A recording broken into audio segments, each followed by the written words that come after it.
બનાસકાંઠાના ઇકબાલગઢમાં પણ ધોધમાર વરસાદ અને ઇકબાલગઢ માર્કેટ યાર્ડમાં પાણી ભરાઈ ગયું। ઢીંચણસમા પાણી અહીંયા માર્કેટ યાર્ડમાં પણ ભરાયેલા સામે આવ્યા। ભારતમાલા હાઈવેનું પાણી માર્કેટ યાર્ડમાં ઘૂસી ગયું હતું।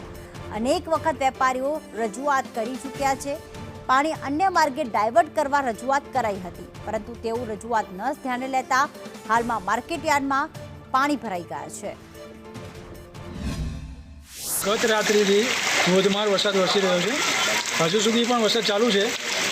અગાઉ માર્કેટ યાર્ડની અંદર પણ પાણી ભરાઈ ગયું છે। શેડની અંદર પણ પાણી આવી ગયા છે। અગાઉ નેશનલ હાઈવે ઓથોરિટીને પણ કઈ સૂચના આપી હતી કે પાણીનો નિકાલ આગળ જઈ શકતો ન હોય, પાણી અટકી અડચણ થતું હોય માર્કેટ યાર્ડની અંદર પાણીનો ભરાવો થવાથી માર્કેટ યાર્ડના શેડની અંદર પાણી ઘૂસી ગયા છે, જેને કારણે માલનું નુકસાન થયું છે। નેશનલ હાઈવે ઓથોરિટીને 7 દિવસ પહેલાં પણ સૂચના આપી હતી। એમણે રૂબરૂમાં પણ બતાવ્યું હતું, સ્થળ પર નિરીક્ષણ પણ કરાવ્યું હતું। તેમ છતાં હજુ સુધી એનો નિકાલ કર્યો નથી, જેને કારણે પાણી માર્કેટ યાર્ડની અંદર બેક મારીને ભરાવો થઈ ગયેલ છે। ઇકબાલગઢ એપીએમસીમાં તારીખ 2 તારીખના રાત્રેથી સતત વરસાદ ચાલુ હોવાથી એપીએમસીમાં પાણી ભરાઈ ગયા છે।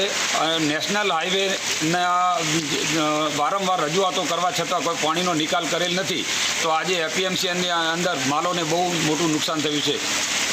અંદાજે વેપારીઓને કેટલું નુકસાન હશે? અંદાજિત માલોનું હજી કોઈ સર્વે આવ્યા જ નથી, પણ માલો જે છે તે ઘણું મોટું નુકસાન છે વેપારીઓને। શેડમાં માલો તમામ પલળી ગયા છે અને શેડમાં ફૂટ 1.5 ફૂટ સુધી પાણી ભરાઈ ગયા છે। એક મિનિટ કહું છું, ઇકબાલગઢના ગ્રાઉન્ડ રિપોર્ટ પર મારા પાછળના દ્રશ્યમાં આપ જોઈ શકો છો, આ કોઈ નદી નથી, પરંતુ આ છે ઇકબાલગઢ બજારનો જે માર્કેટ યાર્ડ, જે ગંજ બજાર। અહીંયા વરસાદ પડતા જ 1.5 ફૂટ જેટલા પાણી ભરાયેલા છે।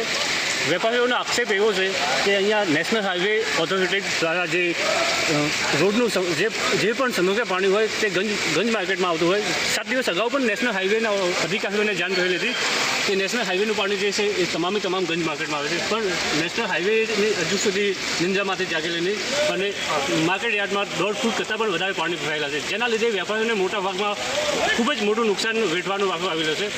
જે માર્કેટ યાર્ડને પેડિંગની આગળ જે શેડ બનાવેલા હતા તે શેડમાં જે તમામ માલ પડેલો હતો વેપારીઓને, તે તમામ માલ બગડેલો વરસાદમાં પલળતા બગડી ગયેલો છે, જેના લીધે વેપારીઓને ખૂબ જ નુકસાન થવાની ભીતિ સેવાઈ રહી છે। કશો ઘણા છે સંદેશની ચેનલ અમીરગઢ।